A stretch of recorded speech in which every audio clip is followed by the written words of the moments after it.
coming up. In the middle of the Second World War, American bombers fly over Europe on a raid against key German targets.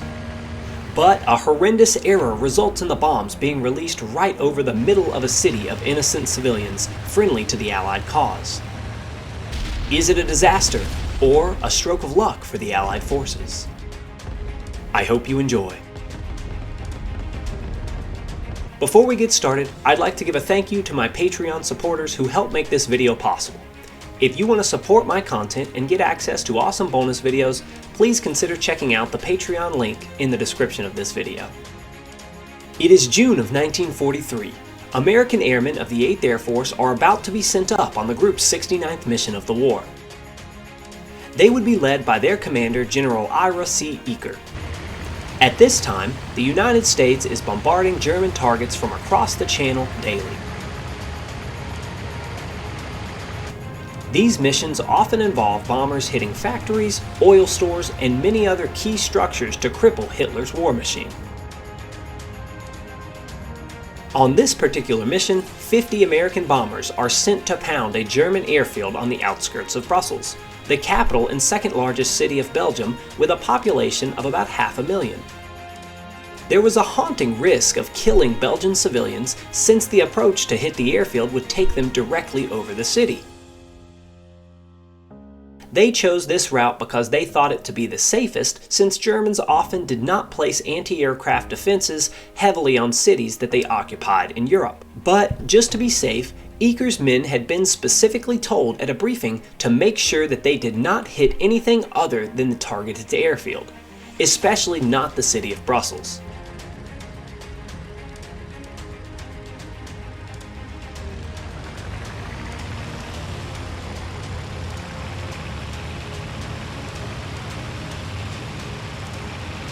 The flight took off from their base in England, and a short time later they were en route and in formation over enemy territory.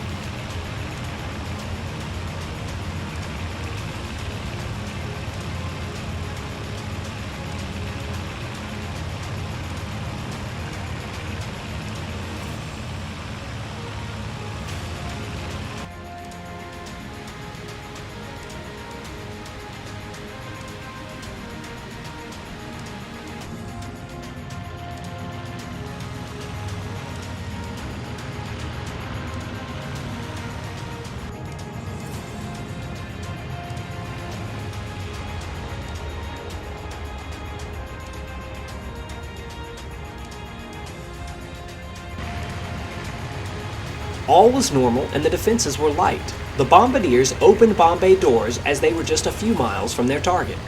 They checked their bomb sites and prepared for the airfield to come into view.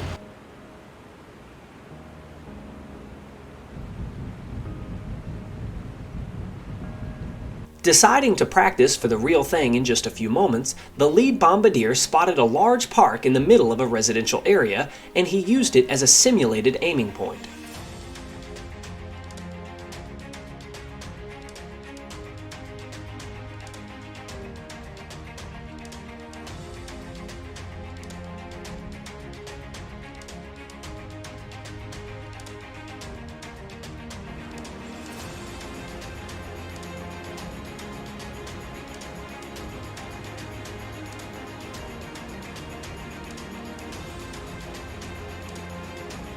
Suddenly, as he was practicing his run, the young bombardier was overcome with fright as he felt the bomber shake from its payload being released.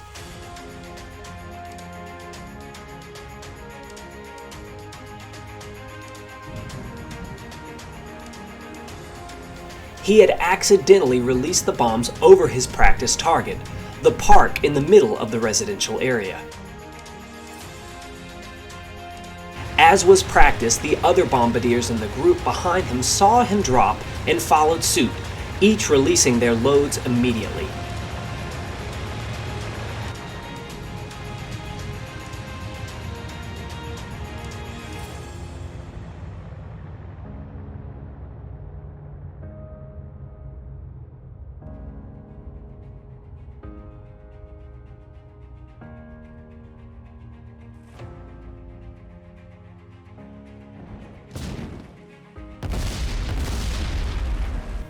Looking downward, the lead bombardier watched in horror as he saw the park and neighboring houses lit up with fiery explosions.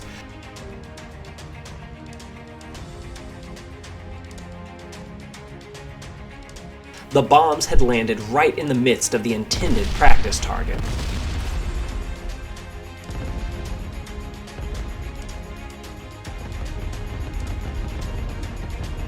Surely this small mistake had just killed a large amount of innocent Belgian civilians.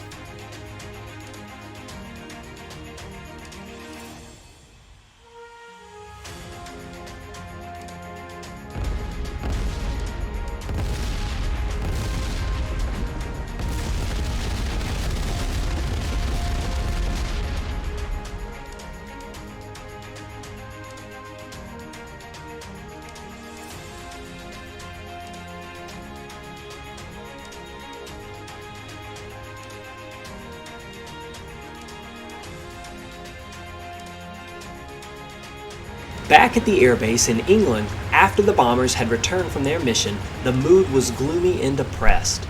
Never before had an entire flight errantly dropped their bombs, likely killing hundreds of people sympathetic to the Allied cause.